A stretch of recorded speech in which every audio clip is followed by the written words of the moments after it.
صباح الخير المتتبعين، كي دايرين؟ كي صبحتوا؟ لاباس عليكم؟ نتمنى تكونوا بخير وعلى خير. وانتم كتشوفوا هذا الفيديو اليوم صبحنا كنطيب واحد القهيوه، ها هي كتطلع. والناس اللي التحقوا بالقناه جداد مرحبا بكم والف مرحبا. اليوم ان شاء الله غنشارك معكم عاوتاني شي روتين اخر مختلف وانتم معنا. غادي نشارك معكم وليدات كتصايب القطيب البلايصه ديالو، حيت كيبقى يقيس في داك المحيبات اللي صايب ديال النعناع وديال هذاك الفلفله كيوسخ لينا الطلام. المهم راه غادي تصايب لي البلايصه ديالو، انا نوريكم. ها هما شفتوا هذوك الوريدات. المهم هاد المحيبقات كانوا هكايا علقاتهم بهاد الكابليت اللي كيشيطوا ليا من الخياطه، علقناهم ودارت لي حتى الورد. هو يحمق على هاد الشراج ما يطلب منه، اللهم قادت ليه بلاصه. وغنديروا لي بلاصه ينعس فيها النيت. هذا راه القزبر، ها نتوما 10 ايام وتبارك الله كبر.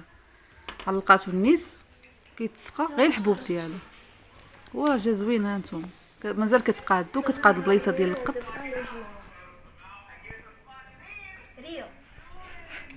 طيح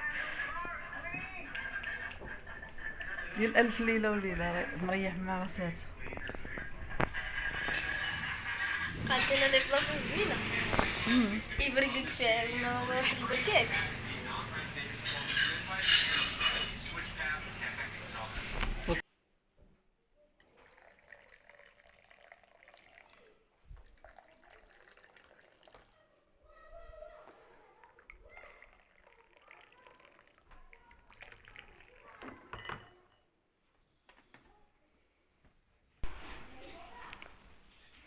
ريو هي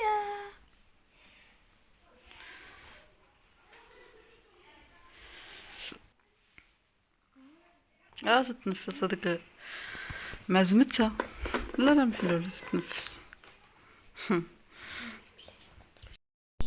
دينا عليكم في فيديو جديد. وماما لحقت قلت لي نفطر. نتوما الله يرضي عليها، الله يخليها لي، الله يطول عمرها. المهم هنا كنت بغيت نطيب شويه ديال الخليع. اللحم كنت قطعته ودرت ليه الثومه والقزبر والملحه، خليته يعني تقريبا شي يومين وهو مرقد ومغطي في الثلاجه. من بعد نشرته حتى نشف كما تشوفوا. دابا اللحم ناشف، عاد نقدر نصايب به الخليع. تنديرو كل عام ضروري، تيبغيو الوليدات. هنا الشحمه ديال الكلوه قطعتها، ومن بعد درت ليها كاس الماء ورديتها الطنجره اللي شويه ثقيله، خليتها طيب كما كتشوفوا. طيب هكايا باش ما تحرقش، ديروا معها كاس الماء حتى تذوب. مقطعه في الهاشوار شويه رقيقه. من بعد غنصفيها صافي كما تشوفوا. انا صفيتها في الكسكاس، خديت غير الهدام ديالها هو اللي غيطيب فيه اللحيمات. وغادي نزيد ليها الزيت تقريبا واحد ليطرو، ما كاملش يطرو، يعني نقولوا يطرو الا ربع ديال الزيت لوسيور. درت هذا وغادي نزيد فيها 2 كيسان ديال العنبه ديال الزيت الزيتون والخل. ندير 4 كاس باش اللحم يجي فتي، ما يجيش قاصح حتى يطيب غير في اليدان، يجي رطب. تقريبا هكايا 4 كاس كندير فيها على حسب ديك اللحم اللي عندي. غنخويه حتى هو في هاد اليدان، ونزيد كاس ديال الماء صافي. وغادي نزيد دابا اللحم ما تكون تشمشوه، ما تخليوش بزاف في الشمس، يعني غير يومين ودخلوه. تنشر عليه واحد المنيديل ونخليه يضرب فيه الشميشه، ومن بعد نشف من الدم وداك الشيء، عاد تقدروا طيبوه. الا خليتوه بزاف يجيكم الخليع ديال قاصح، هذيك المقيله تجي قاصحه. صافي غنديروا دابا يطيب على المهل، البوطه خفيفه. الطنجره تكون القاع ديالها ثقيل شويه باش ما تحرقش ليكم. وكنجي كل مره كنبقى نقلب اللحم تحتاني للفوق بهذه الطريقه.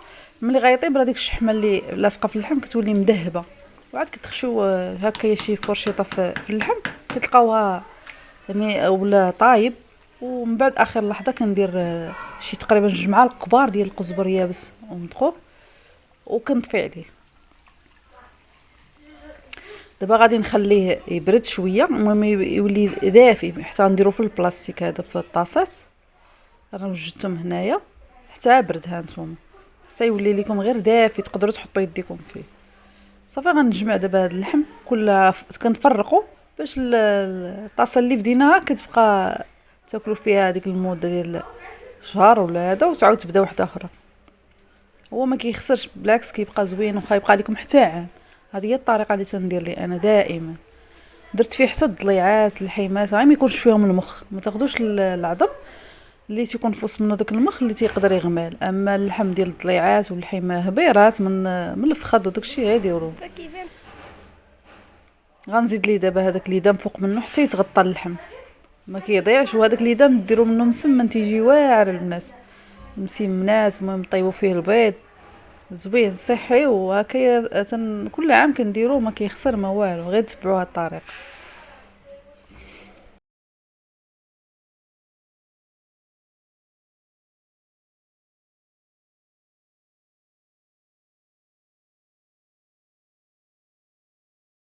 صافي دابا نخليه حتى يبدا يجمد شويه، وعاد نسدهم ونخليهم في الثلاجه، نحتفظ بهم في الثلاجه، وتقدروا تخليهم على برا. المهم انا كنديرهم في الثلاجه. وجدوهم مع اتاي، مع هكا في الصباح ولا بعد مرات في الليل كندير بحال كنعمر اتاي ونحط عليهم البيض، تيجي واعر هاد الخليعه هذا، وبالصحه والراحه. هنا بغيت نشارك معكم واحد الكسيوه. ممكن تخيط هاد الثوب ديال الملحفه مع تيجي كبير، ديال مرات خويا قلت ليها طريف اللي شاط غنصايبوا لك الكسيوه ديال البنيته. انا غنوريكم، هو هذا الموديل اللي حطيت لكم، كتجي مفرفره هكايا من جهه الصدر. غير هي كامله داك الثوب يعني 60 سنتيم غنصايب ليها بها الكسيوه. وقلت نشارك معكم هكايا كفكره، بحال داك الطرف اللي كيشد ممكن ديروا واحد الكسوه ولا هذا حتى يكون كبير الملحفه ديروه كسيوه. وغنوريكم الطريقه، هذا الطريقه كيفاش صايبته. كتجي هكايا يعني كلها درت فيها 50 سنتيم. وعاد نزيد دابا الصدر باش نصايبو يعني القطعه عند الصدر باش يجيو هكا لي بلي. صافي دابا خدمت ليها التركيز ديالها، وغادي ندير ليها صديفات هكا من قدام، نديروا لها صديفات. درت لها القطعه هذه، نحيدوا العنق والكتيفات، تجي بحالكم مكمشه هكا من الامام. وهنا غادي نشقها باش ندير لها واحد الصديفات هكا، شي 3 صديفات من القدام، وغندير لها الكول اوفيسي. كتجي ساهله بحال هكا. هانتوما الشكل ديال الكسوه بحال هكا، غيجيو هاد الباندات من الفوق من هنا، والكميمات غنديرهم فيهم البلي. هما هاد الباندا اللي غادي نقطع.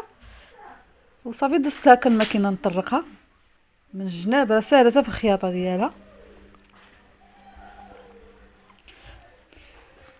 من بعد ما مونطيتها كتشوفوا دابا بقى لي غير صديفات. شوفوا كتجي هكا واسعه وفيها هاد القطعه ولي بلي. هنا عاد نركب ليها الصديفات بالبرا والخيط.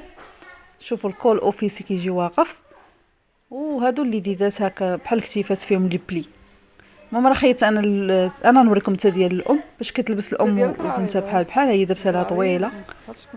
ديال البنات هكا تكونوا تيديروا اخوان، كتجي واسعه صايره فيها القطعه في الحزام. ايوا هذا هو الشكل ديالها. شوفوا هانتوما لبستها البنيته كتجي ناضيه. نتمنى تعجبكم. وإلا كنتو بغيتو نحط لكم الطريقه ديالها نحطها في لمسه عصريه انا الثانيه ديال تعليم الخياطه. وشوفوا هانت شوف جات فنه طلعات، يعني ما ديك الطريف ديال 60 سنتيم طلعت زوينه. نتمنى تعجبكم، نتمنى هذا الفيديو نال اعجابكم، وبسلام عليكم.